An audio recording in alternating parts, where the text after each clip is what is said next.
Welcome to RM Biology. West Bengal NEET 2024 সংক্রান্ত অত্যন্ত গুরুত্বপূর্ণ একটি ভিডিওতে তোমাদের স্বাগত। একটু রাতেই ভিডিওটি আসছে, কিন্তু ভিডিওটি অত্যন্ত গুরুত্বপূর্ণ তোমাদের জন্য, তাই আমি রাতে কিন্তু ভিডিওটি তোমাদের জন্য এনেছি। দেখো, আজকে রাজ্য বিধানসভায়, অর্থাৎ আমাদের যে রাজ্য বিধানসভায় যে অধিবেশন চলছে, সেখানে কিন্তু ডাব্লিউবি নিট 2024 বিল পাস হয়ে গেছে। সেই বিলে বলা হচ্ছে যে নিট থেকে বেরিয়ে এসে রাজ্য আবার ফের মেডিকেল জয়েন্ট পরীক্ষা নিতে পারে। অর্থাৎ এখন যেমন ডাব্লিউবিজেই শুধুমাত্র তোমার আর্কিটেকচার, ইঞ্জিনিয়ারিং এবং ফার্মাসির জন্য হয়, আগে কিন্তু অর্থাৎ 2016 পর্যন্ত ডাব্লিউবিজেইতে একটা মেডিকেল ডাব্লিউবিজেই হতো, যেটাকে WBJEEM বলা হতো।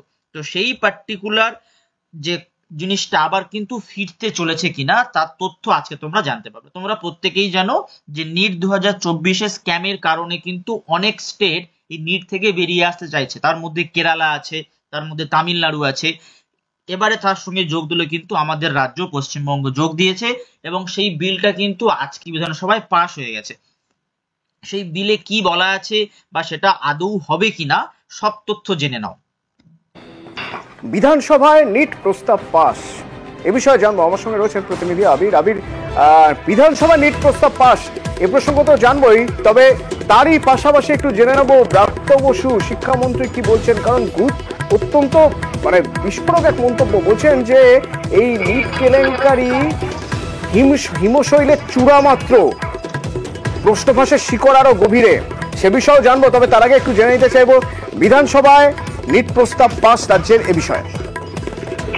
প্রথম বিষয়টা হচ্ছে যে নিটের প্রশ্নপত্র কেলেঙ্কারির পরই দেখতে পাওয়া গেছে যে একাধিক রাজনৈতিক দল তাদের তরফে বক্তব্য রেখেছে, এবং তুমি জানো যে নিটের বিষয় নিয়ে সেটা রাজ্যের হাতেই ফেরত দেওয়া হোক, অর্থাৎ মেডিকেল এন্ট্রান্স রাজ্যের হাতেই ফেরত দেওয়া হোক। আগে যেমন জয়েন্ট এন্ট্রান্স পরীক্ষার মাধ্যমে করা হতো, সেই বিষয় নিয়ে চিঠিও দেওয়া হয়েছিল প্রধানমন্ত্রীকে।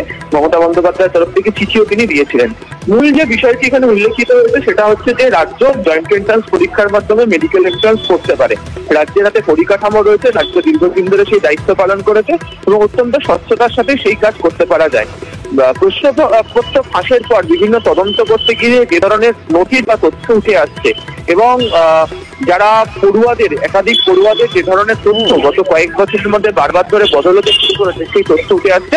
তারই ভিত্তিতে রাজ্য এই প্রস্তাব এনেছিল। সেই প্রস্তাবই আলোচনার প্রেক্ষিতে পাস হয়েছে, এবং সেখানে রাজ্য চাইছে যে জয়েন্ট এন্ট্রান্স পরীক্ষার মাধ্যমে এই রাজ্যেই মেডিকেলের স্টুডেন্টদেরকে তারা নিতে পারবে বা পড়ার সুযোগ তারা করে দিতে পারবে।